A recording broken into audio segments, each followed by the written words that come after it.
Hello and welcome to the fourth episode of the True North CFL podcast. I am your host, Jimmy Leach. You can follow me on Twitter at aka Jimmy Leach. I'm Taylor Curry, and you can follow me on Twitter and Instagram at TaylorCurrySK.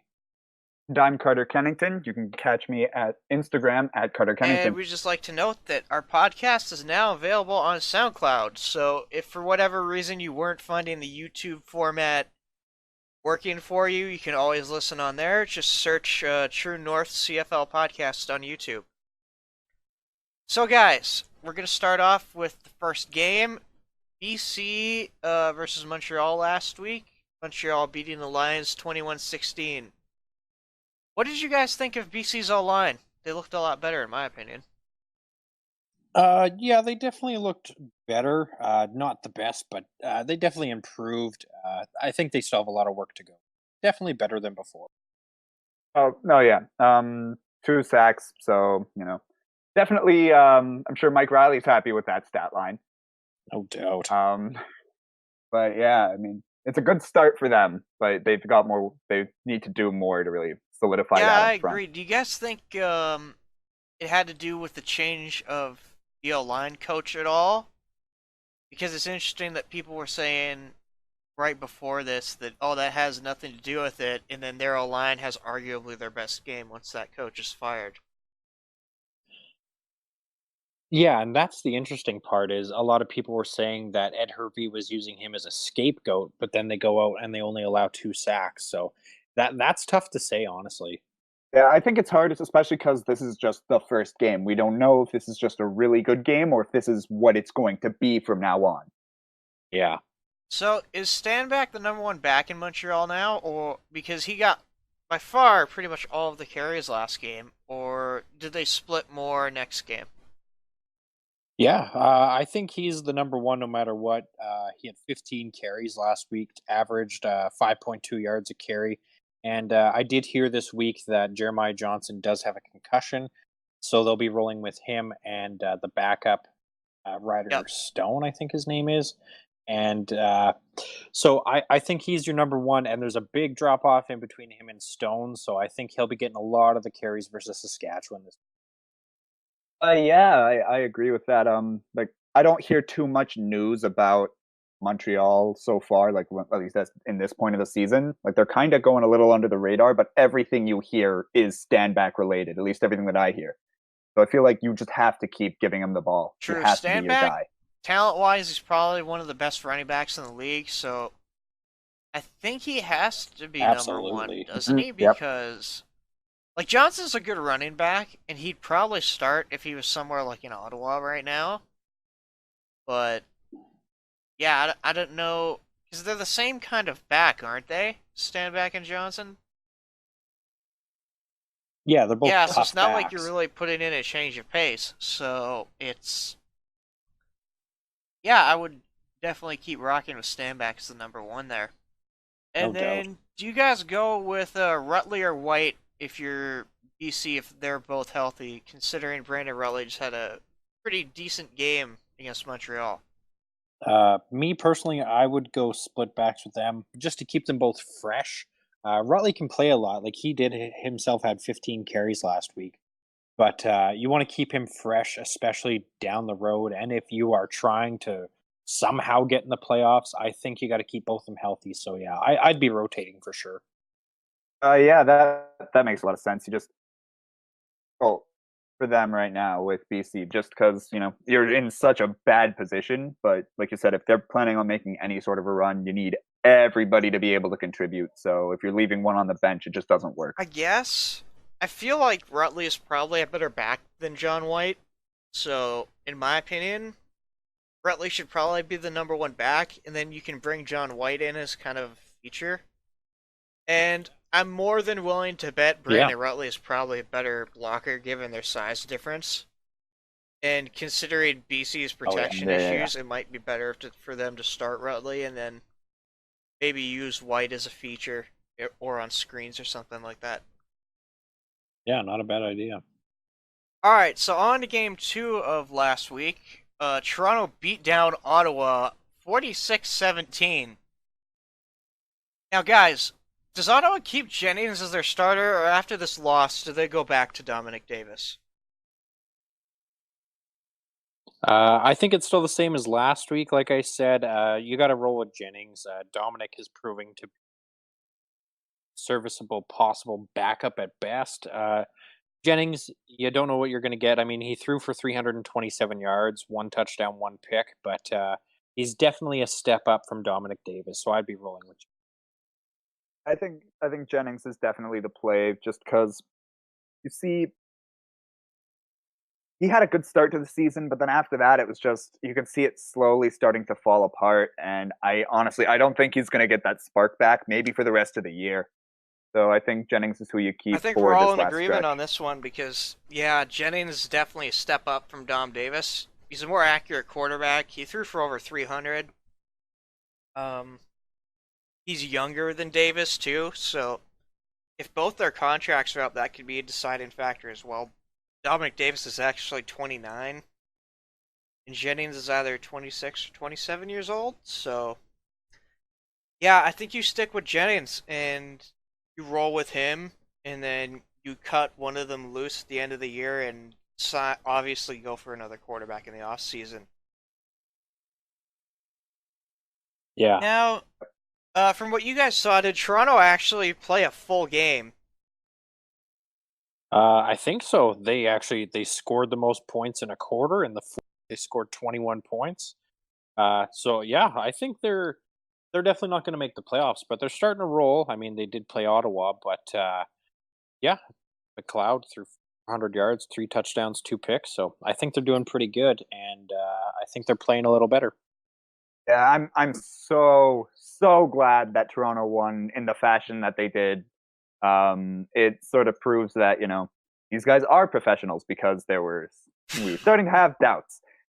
Um, and I mean, it's just if they lost to Ottawa, oh man, it would have been sad times, wouldn't it, for Oh, them? Oh, that would have been absolutely. terrible. But yeah, Toronto just they looked good the Thank entire God. game, man. Like I don't know, like that was their best game so far this year. And I hope Oh, they build absolutely. on this, right? Because yeah, this was a great game, but I don't know, like I hope they keep it up genuinely because they've got some good players there and they're starting to use their weapons more, like James Wilder, who had 3 touchdowns last game. Yeah, major breakout Huge. game for him. It's nice. He's For sure. Yeah, see he's see been kind signs of of what happened last inconsistent. year. And then, so now let's go back to Ottawa. Is the issue with them, is it their offense, their defense? Like, what is it specifically, in your guys' opinion? I think it's a little bit of everything. I mean, they let up 21 points in the fourth quarter, but they could only score 1 point in the fourth quarter, too. So their receivers aren't catching, and their defense isn't stopping anybody. So I think it's a combination of both. I don't know what the issue is, and it's irritating to me, because it's just you can't just help but watch and just think, what is going wrong here? It's like it makes my head hurt thinking about it, but I have no clue what the issues That's are. definitely true. For me, it's the issue is definitely primarily on offense. Well, the obvious issue is their quarterback position, as well as they don't really have a huge playmaking running back, especially with Crockett being out so much. Like, he's good, but you're seeing Moses Madu a lot, who's a pretty average back in my opinion. And then Yeah. they really need a wide receiver one, or just another receiver to the fields, or no, not the field side, the boundary side slot. Because that's kind of been like a rotational spot this year. Like they had Germanic Smith in this week, and they had another kind of random guy a few weeks ago. It's definitely not a position you want to rotate, right? I It's think, usually where you have your second best receiver. yeah. Yeah. And I think a big problem there, too, is the lack of consistency because, like, Dominic Rhymes will have a great game, and then you won't hear about him the next game after. So I think they're lacking big time in consistency. Uh, But Dominic I agree with Rhymes, that. I actually am going to disagree with you there. He's actually been pretty decent. It's RJ Harris that's kind of been appearing and disappearing all of a sudden, if you look at the numbers. Well, and even Brad Sinopoli, you've barely heard his name this year, and it was him and Ellingson, and they were unstoppable together. And yeah, now he's That's nothing true, but without he was Ellingson. more of that second or third look in the offense last year that your defense had to key on. So I think he benefited from his situation a bit more there than some people would care to admit. Ah, that's true. And then our last question about this game. You guys think Toronto can carry their momentum from this big win up into their next game? Simple answer, no, and it's because they play Calgary. If they played Ottawa again, possibly, but they play Calgary, Saskatchewan, and BC in their next 3 weeks. So I think it's going to be tough to carry momentum for the next 2 weeks. They're lucky they got a bye this week to rest, but yeah, they're not carrying it into their next game. I'm gonna agree to a point because I think if they actually played a game next week, I think they'd be in a better position Yeah, to That's fair. succeed. Because I think that you can take that right from this game and just be like, okay, let's snowball this and take over the next team. That week, I feel like, especially because they're playing Calgary, Calgary's going to be hungry no matter what happens against Hamilton this interesting. week. Yeah. I feel like I hope they can, and I think they're going to be a better team coming out of the bye. Do I think they can beat Calgary? No. But I think they'll at least make a game of it. I don't think they're going to get crushed next time they come out. It won't be the 60 points to 1 drumming that happened against Exactly. Yeah, Hamilton. last year that Was it was. last year Yeah, or the year that's what I was before? thinking. Yeah. So we're gonna talk about the third game, one of the top rivalry matchups this week, the Banjo Bowl, where the Riders got crushed 35-10 by the Bombers at home.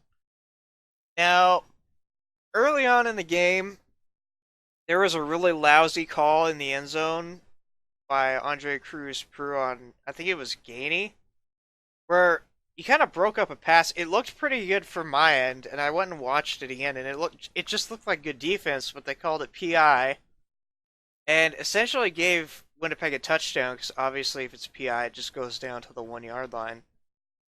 And this kind of, I saw this discussion popping up on Twitter. Who was the worst CFL ref in your guys' opinion, and why?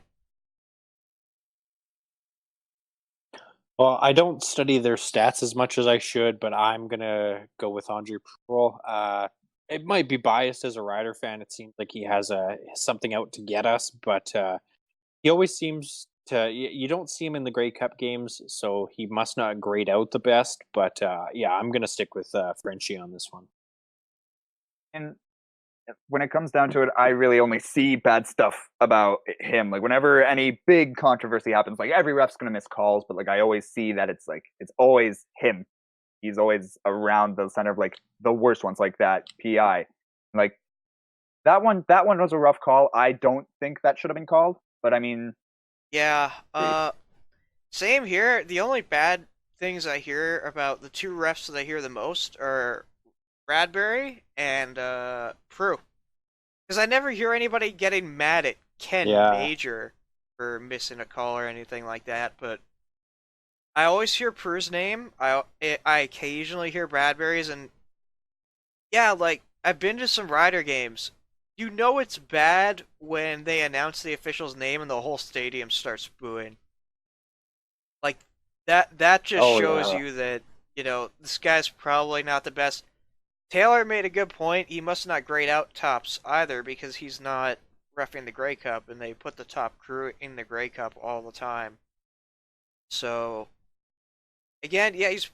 I wish they kept stats on proficiency of officials. Like somebody's kept a, unofficial stat, or if the CFL would kind of make what they have public, so we can kind of look at Yeah, that that'd be ourselves. great. I see why you'd say that, but you got to think like these guys aren't professional athletes in the same way. Like they're sort of just doing their job. Stat lines isn't really a big thing for them, and like that would stress Yeah, me out. unreleased stats saying like, "Hey, Well, you're that's doing your true. If you job suck at your wrong." job, you suck I at your no. job, right? And then it there also is another point to be brought up here. I agree CFL with refs that. are not full-time refs. They're part-time. Yep. These guys Exactly. have other jobs. Yeah, this is their Yeah, side hustle. yeah, Oh, this Yeah, this isn't is like their the side NFL where hustle. the refs are all professionals. No, these guys get paid for their flights and hotels and meals, and I think a couple extra Yeah, $100, but that's that's it. oh they wow, really should have professional refs in the that's Canadian that's Football news to me. League. But I Yeah, don't know yeah, why they it's haven't done needed. that yet. Just don't have the yeah, disposable that's income, true. unfortunately. All right, and then the next question I have is what happened to the Riders? Like they just looked bad that game. I think Cody Fajardo kind of put it best at the end of that game. They were riding high on a 6-game win streak, and it caught them. I think that they saw the number one in the power rankings, and they won 6 games in a row. They were rolling, and I think it just got to their heads a little bit. But I think this is the wake up call that they need to uh, get ready for the rest of the season. But I think they're still talented, and I mean, you're not going to win every game, so. When you're going on such a big win streak like that, you start to, maybe you're watching a little less film, maybe you're just not running the routes 100% because you're thinking like, oh, we're just too good for that right now. And I mean, I'm Yeah. pretty sure that's what happened with the Bombers, and when they're sitting at halftime with their 5-game win streak against Toronto earlier in the season, they were probably thinking, oh, got this in the bag, and then done. Yeah. We all know how that ended. Good point. For me, if I had to look at a specific unit or issue, the Riders just missed a ton of tackles. If you look at what happened, it was just missed tackle after missed tackle, and like there should have been like I think it was the second play of the game actually. After the Riders had a sack, the Bombers converted on Yeah, yeah. 2nd and 17, and after that it was Yep. just QB draw quarterback from draw. Streveler for 17 yards, or I don't know See, how many he I actually think got, but like to get the first down, right? And It was like 20. yeah, that kind of just Yeah. set the tone for the rest of the game, honestly. I think a problem too, and it's CFL wide, and you see it with the special teams touchdowns that are happening this year, is the CFL only allowing 3 padded practices a year. I think that tackling, like people are forgetting the fundamentals of tackling, and that's why you see all these. They're trying to knock them out with their big shoulder hits and things like that. You're not seeing the fundamentals through every play and every Exactly. player. If I could describe that, like if that game could be summed up in a play, it's when Strevler took it up the middle and like was just shrugging off people because everyone was going for like the big hits and it just Yeah, wasn't 5 missed working. tackles. Yeah, exactly. Yeah, I agree with most of that. I don't really have much else to say. It was just I think Luke Molinder said it best. It's not the year of the return; it's the year of the missed tackle, and you start to wonder Exactly. if they bring back more padded practices. Like you don't have to have them all the time, but maybe at least double the amount, so we don't see all these poor tackling issues. Well, exactly. You're trying to prevent concussions by taking out padded practices, but people aren't understanding the fundamentals of tackling. So there's going to be a time where someone's going to tackle somebody the wrong way, and they're going to happen. It's going to be like a Ryan Shazier where they break their back or neck, and it's just not going to be good. Yep, I don't really have much to say. That's pretty much it. Um, so on to our next question. How would the game have been different if Nichols was QB instead of Strevler?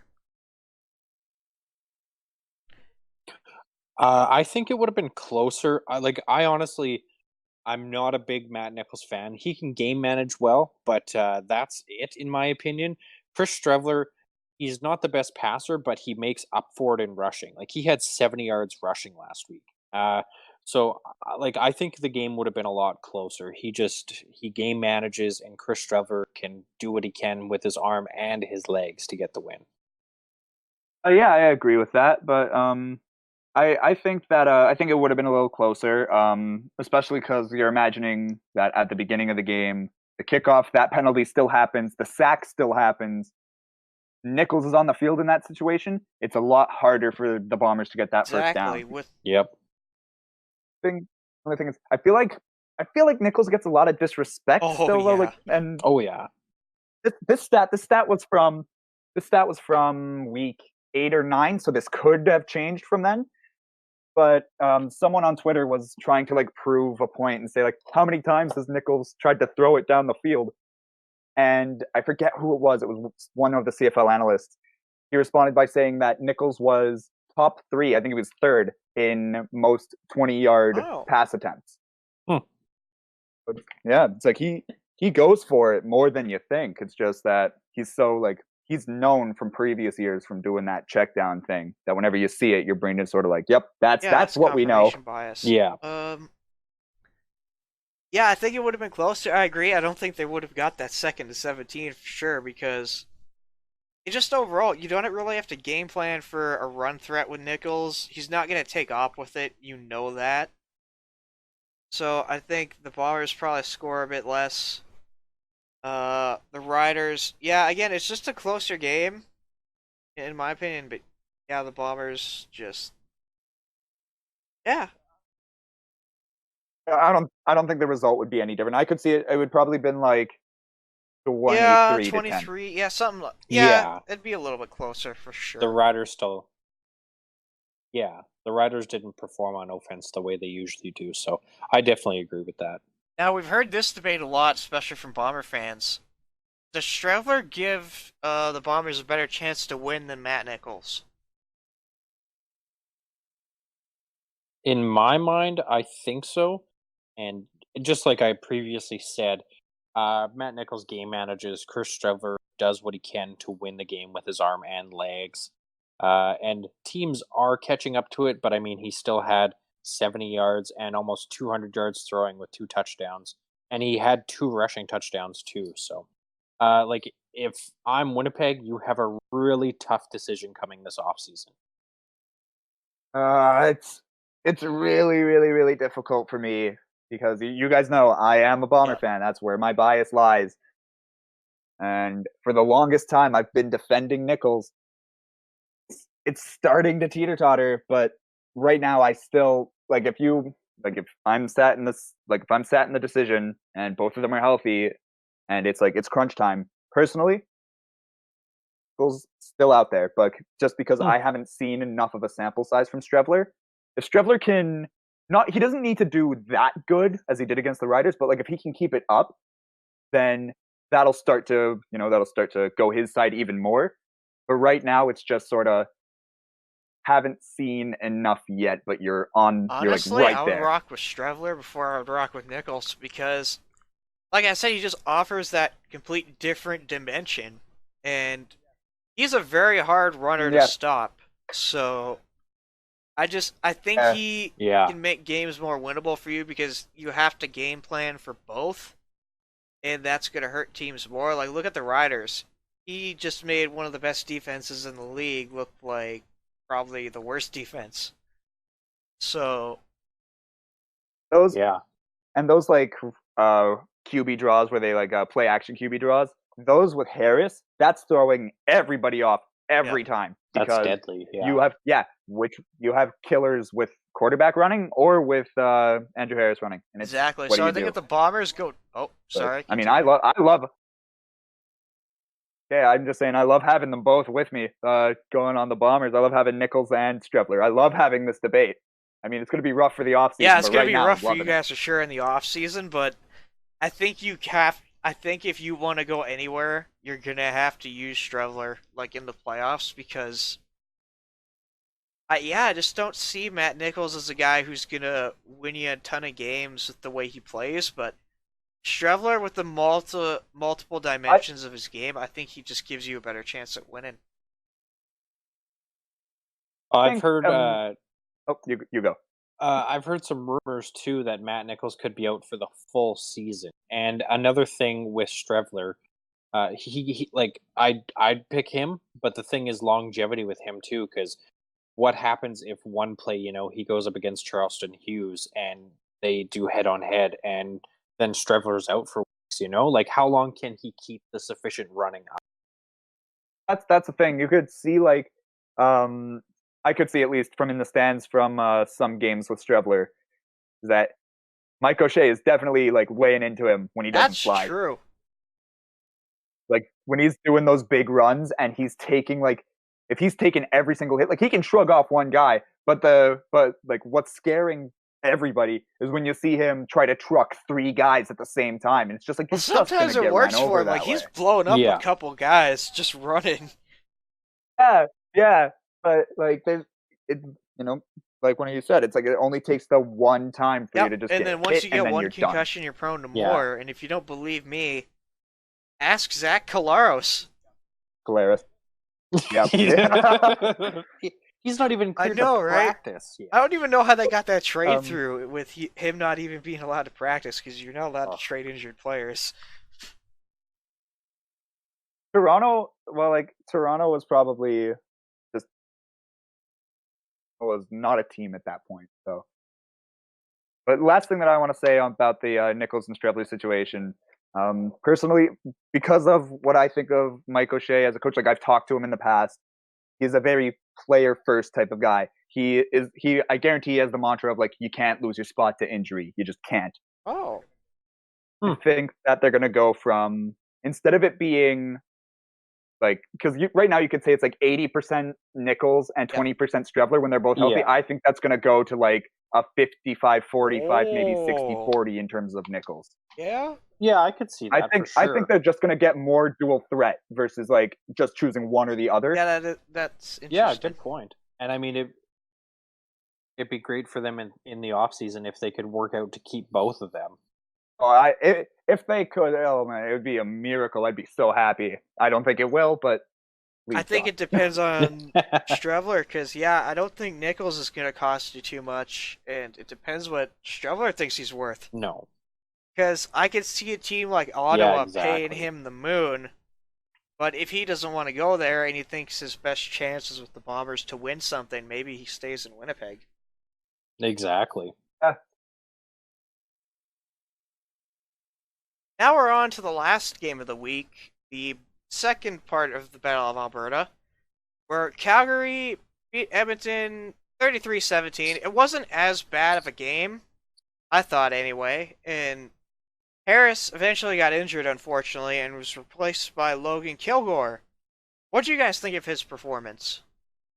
I didn't think he did bad. I mean, he completed 75% of his passes, threw for 240 yards. He did have a pick, no touchdowns. Could have been better, could have been worse, but I'd be a little worried if I was in Edmonton for sure without Trevor Harris because they don't know how long he's out, and it's a drop off between Kilgore and Harris. So I'd still be worried in Edmonton for sure. Yeah, I agree with that. I mean, he did he did better than I thought he was going to do. I think he like even though It's he threw true. the pick, I think yeah, he for what everyone thought he was going to do, but yeah, I mean, he did everything that, like even the people that, thought he was going to do well. I don't think they expected this. Like Yeah. good enough to sort of like I'd be worried, but not, Dom Davis worried, not that situation, Yeah, that's true. Yeah. True. I That's remember true. when Kilgore played for Toronto, he had a terrible touchdown to interception ratio. It was like 2-10 or something like that. But the reason that happened was he would take a lot of deep shots downfield, and obviously he'd get picked off a ton. But I saw a very different Logan Kilgore come into that game. He looked like he had control for most of it. I thought he played fine. He wasn't taking too many shots. He did have one pick, but overall he looked pretty good. I was actually impressed with what I saw from him. Yeah, fair enough. And then, how do you guys think Edmonton would compared this week to the week before, where Calgary absolutely embarrassed them? I think they did better, somewhat. I mean, they scored more points, which is always good. They got 3 interceptions compared to 0 last week. Still no sacks this week. I think that's a testament of Calgary's part, though. But I think they definitely stepped up, and if they played a third time against Calgary, I think they'd have a better chance of winning. But yeah, overall, slightly better. Yeah, it's like you look at it. It's at the end of the day, a loss is a loss, and I mean they did look marginally better, but I mean, come on. Especially now that not Riley, wow. Especially now that Harris is out, it's just like, oh man, I can't help but I'm scared for Edmonton now because like I feel like even though they're getting better, I feel like this is kind of what we're gonna start to see, like this sort of stat line. Now, one thing I'm going Scared to for them add for here: that. who thought Mike Riley, with all the heat he's been taking, would be the last starter standing? Unbelievable. I mean, he is tough. He's Yeah, like the oldest That quarterback, but he's that the man toughest. must It's be made of crazy. something else is a because he trooper. is taking a beating and he just goes out there every single week and he's fine, you know. But yeah, I think Edmonton, especially the way they came out a lot better. Like they were leading early on in that game and they were shutting down Calgary's offense, and I thought, holy crap, are they gonna come back and win this week? And then they kind of started to sputter, and Bo became Bo, and Harris injury, and that was basically all she wrote. Hang on, Exactly. is that actually the stat line where every single starter's gotten Yes, hurt except for Mike Riley? yes, Is that Yeah, oh accurate? yep. yeah, big time. Wow, that Well, Harris almost got injured Lord. Okay, earlier in the year, and That's we crazy. almost saw Kilgore, but he came back in. Yep, This game, he took some throws on the yep. sideline, and he said no, he's not ready to go, so Kilgore came in. I don't believe we know the status of the Harris injury, do we? Uh, uh, don't think no, so. yeah, not yet. They haven't announced anything. They just said it was a pre-existing injury that's been kind of lingering for a Oh, couple okay. weeks now, The but last that's I it. heard, he was day to day with his injury, so hopefully he comes back in their next game. But if he doesn't, they should be okay with Kilgore. But and yeah, it's definitely a drop off. And then speaking of drop off, guys, why was Kadeem Carey silent pretty much on the ground this whole game compared to the week before?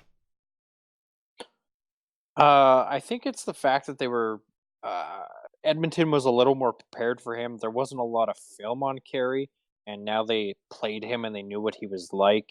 I think they threw a little more too. Like Mitchell threw 40 passes last week for 250 yards, but yeah, I think they were just more prepared for him, and that's the only really downfall in Calgary right now is their running back situation. You've seen a lot of inconsistency from a lot of their running backs. Yeah. I mean, I'm looking at the stat line right now, and it's 11 carries, 24 yards. 2.2 average, with a longest of Oof. 7. Yeah, Oof. it's like I mean, at the end of the day, you're winning games, so everything like that's in vain because at the end of the day, you're just trying to win. But like how many times are you going to win throwing 3 interceptions? You need that ground game. It's true. Absolutely. Now we go back to Bo here. Bo is now the all-time leader for Stampeders quarterbacks in wins, surpassing Henry Burris. Guys, should Bo be in the NFL? And if so, what's holding him back from not being there right now? Uh, I think that it's not anything really holding him back. I think it's all situational. Like, if he went to the worst team in the NFL and they gave him the starting job no matter what, I think he would succeed. But teams in the NFL are just scared to take chances on CFL quarterbacks, Yeah. even if they're the most winning quarterback of all time. They're scared. They don't think That's that they're so the same level. strange. So I think if someone gave him a Because yeah, you I chance, look mean, he'd at guys that have succeed. went down there, like Warren Moon came from up here, Doug Flutie, who else? Jeff Garcia. Like these are all guys that came down. Two of Yep. those were yeah, from the Calgary Stampeders themselves. So I just I don't get it. Like the quarterbacks that have gone down have been good in the NFL. So why not take a chance on Bo, who is like you guys said, the winnest. I'm sorry, I'm slurring my words here. The winningest quarterback in Stampeders history, and has the highest win percentage of any quarterback in the league. yeah. Well, here's my thing about it. You know that Bo Levi Mitchell. He's got that sort of swagger to him, just like the way that he presents himself. He's very like he is almost arrogant in a way sometimes, Oh like yeah. during like Oh post yeah. games and like halftime interviews. Yeah. See it? Like, is it some teams just like doesn't want to have to fight for that number one spot? Because like I don't think there's an NFL team that would be like, yep, you're our number one guy going in. Like, any team in the CFL would take Bo Levi Mitchell and be like, you're our guy. I don't think any I don't NFL think they teams would would right though. off the bat, but I think he could They're definitely thinking get like, some backup spots in the NFL with. yeah, but I just don't think that that's what he like. I think that he thinks more of himself, so he doesn't want to go there for I that. don't know, because he had to Exactly. earn his stripes here in the CFL even, so I'm sure he kind of knows that, you do have to earn your stripes, even if it's, NFL to CFL. Again, the talent level does jump up, so you do have to prove yourself. Yeah, but he might be thinking that he already did. Potentially. I That's what don't I see think. Bo having that much of an ego, but that's possible. I think he's got the biggest one I out of all know the the quarterbacks reason in he the didn't league. go in the So offseason, he had Well, three and offers at minimum that I know about. The reason he didn't go is because none of them offered guaranteed money. If one of them did, he would have gone there. And some of those teams have established quarterbacks, and like the see to Eagles offered him a deal. Broncos, I think the Jaguars are the third team. I don't quite remember. Like all those other teams have starters. So if um, he said he would have gone if he yeah. got guaranteed money. I was So expecting I was Well, and expecting the Broncos to pick him up if I'm being same 100% honest. here. well, me too. But I think the part of him wanting guaranteed money is a testament to him believing that he has earned his stripes and he's paved his own way, that he doesn't have to really prove himself. Where, I mean, most of the CFL guys, nothing's guaranteed, for money wise. So Yeah, I think everyone takes I one think year it's deals. Well, I exactly. think he's proved himself enough that he could probably get guaranteed money in the NFL, or he should. But yeah, like you said, nothing's ever really guaranteed in the CFL, especially. Yeah.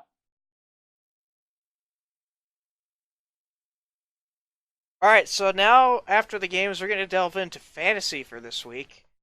I have several questions for you guys though before we begin. Is Mike Riley or Jonathan Jennings a real option to consider this week in fantasy? I think Mike Riley is for sure. Going up against Ottawa's defense and at his price tag of 91.64, yeah, I think he's definitely a viable option.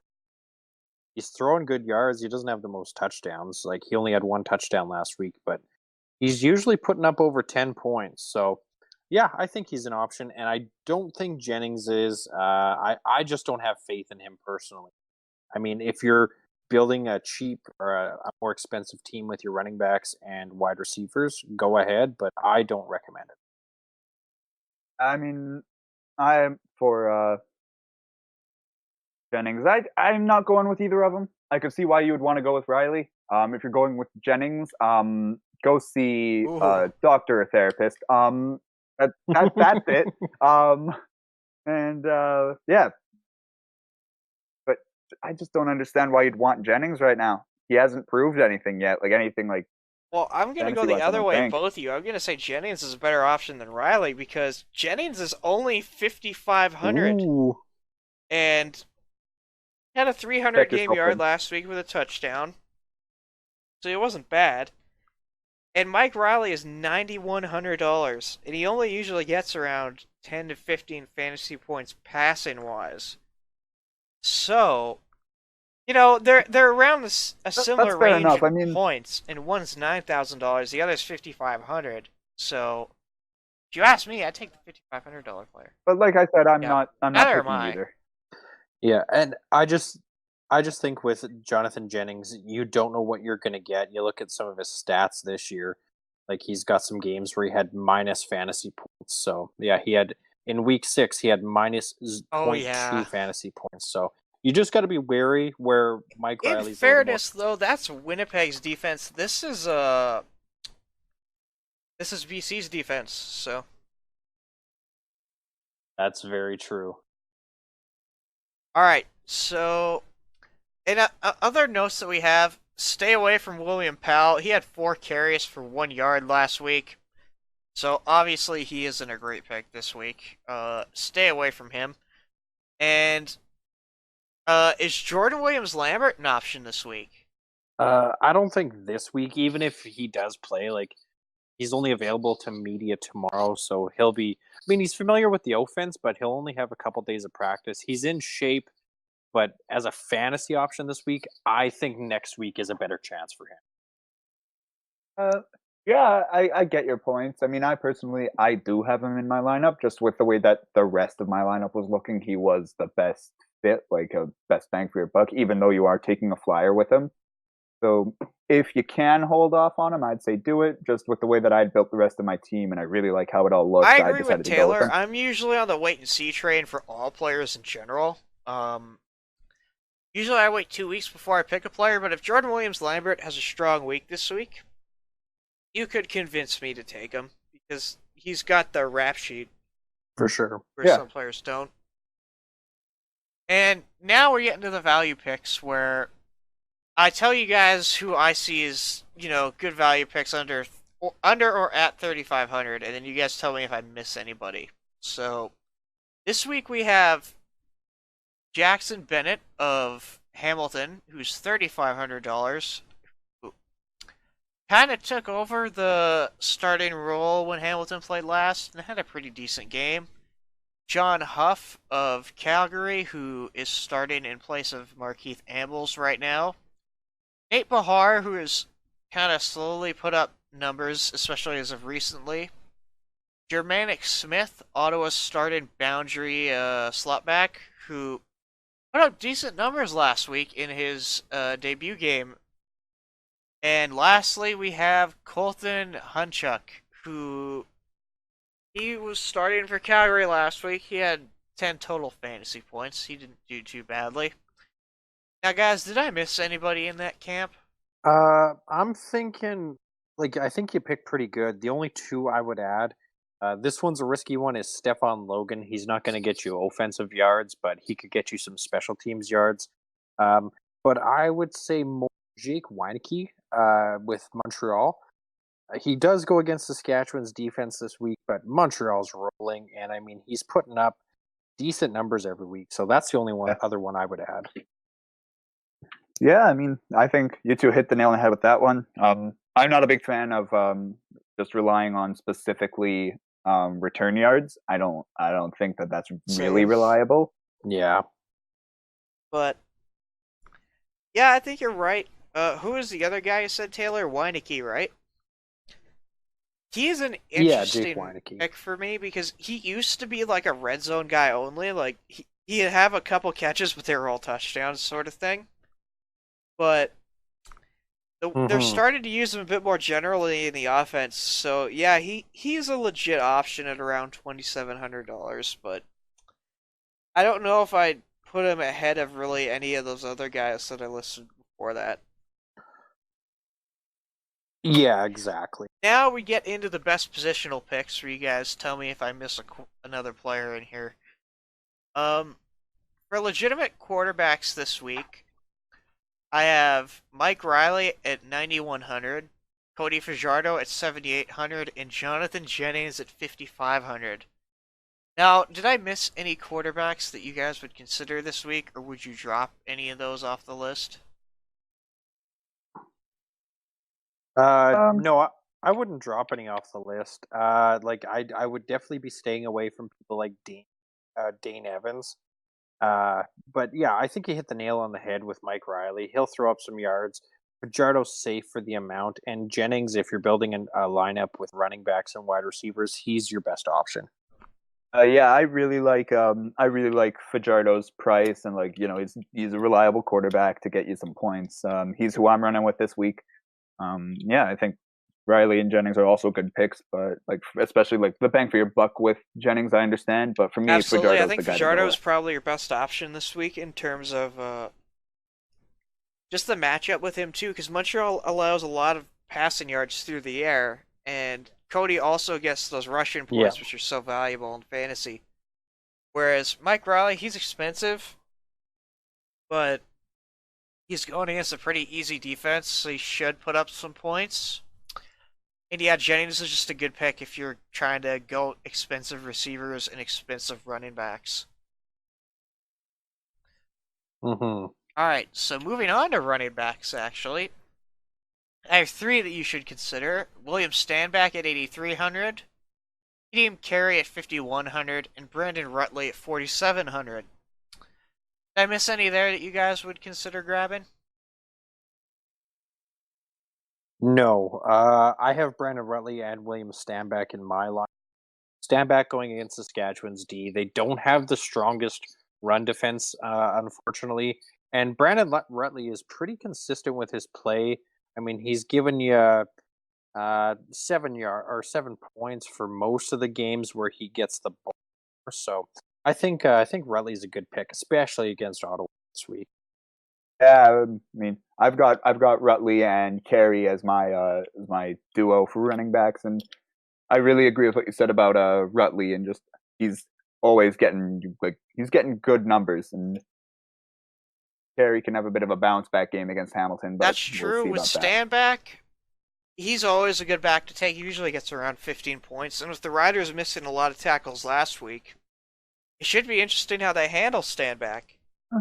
And, yep. And then Kadeem Yeah, Carey, exactly. he's going up against a Hamilton defense that isn't great against the run, so I figure he will have a bounce back game.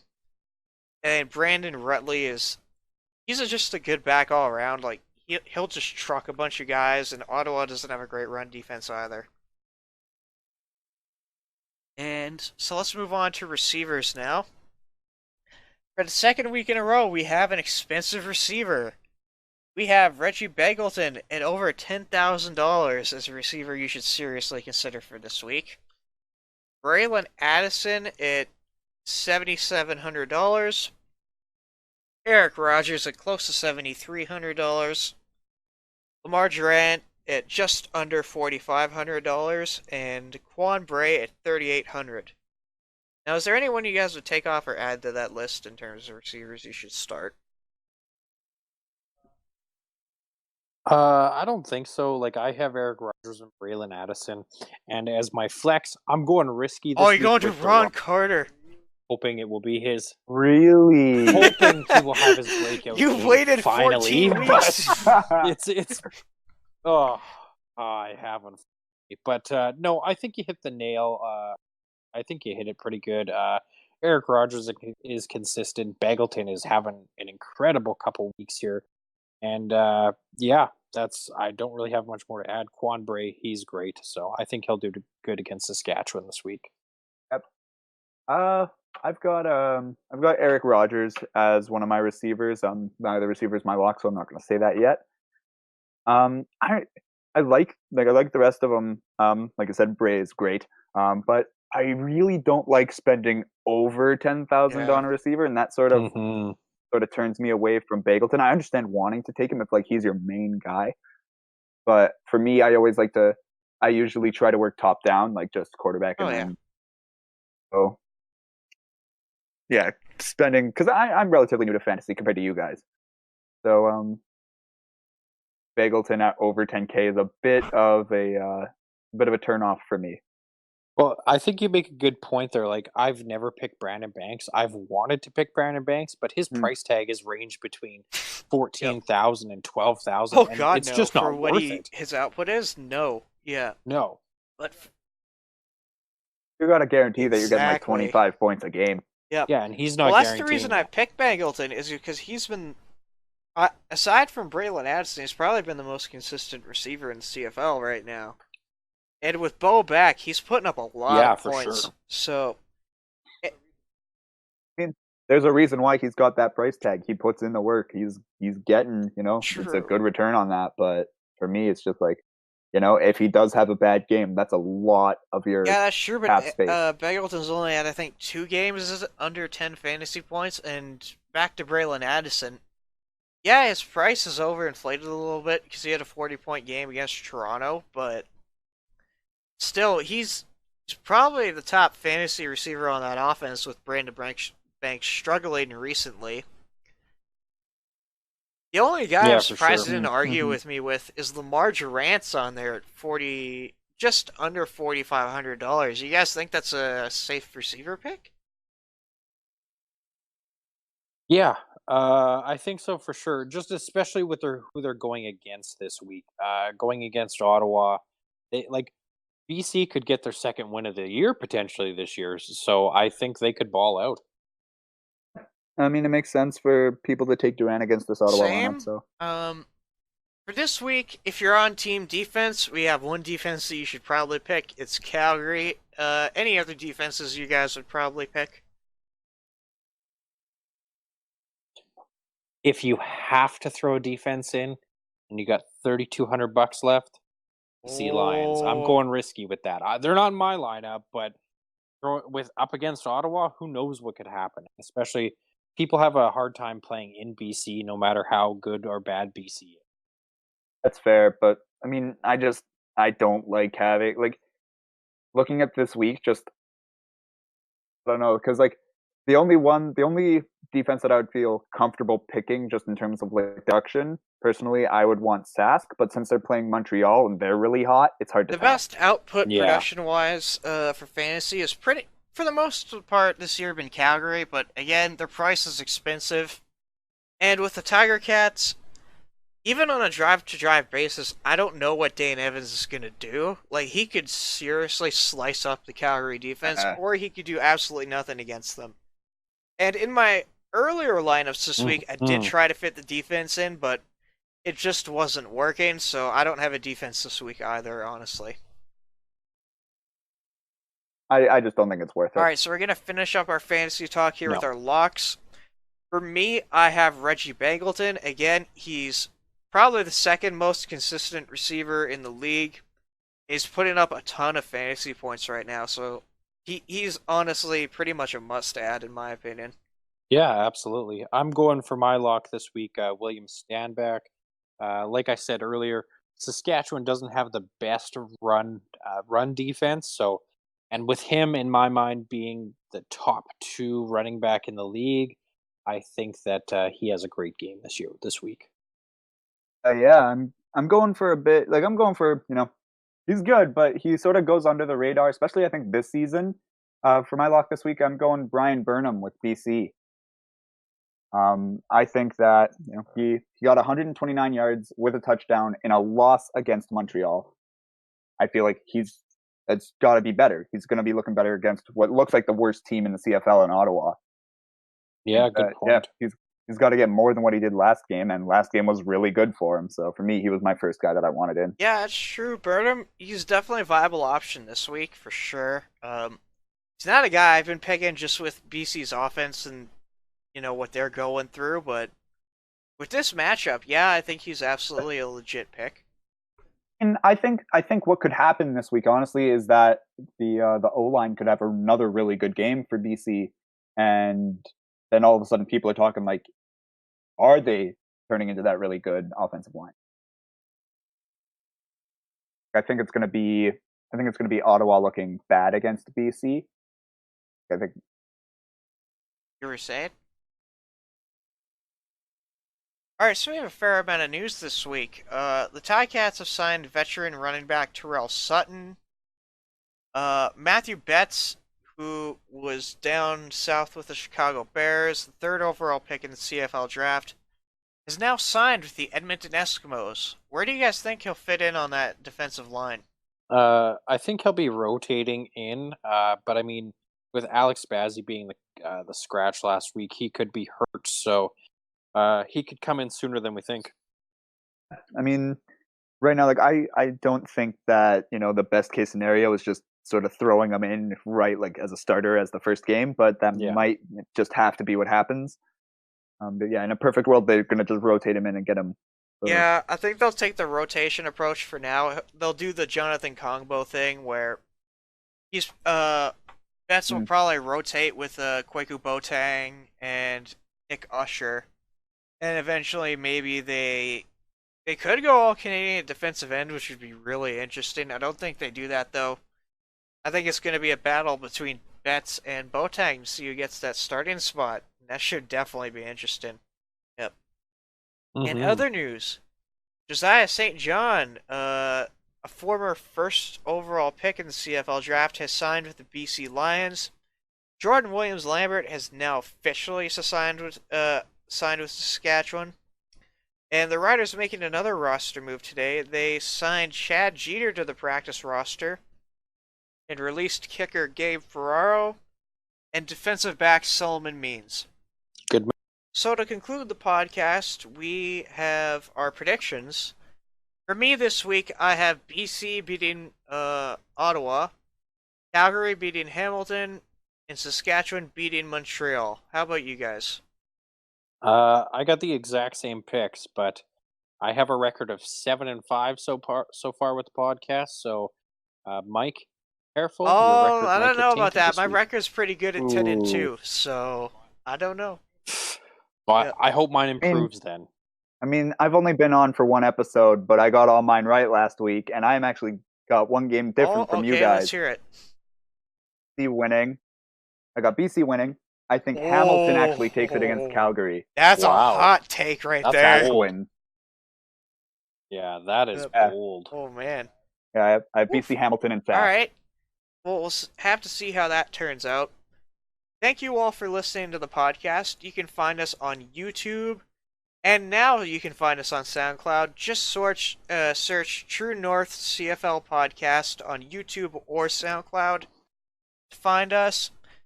Please like and share with your friends.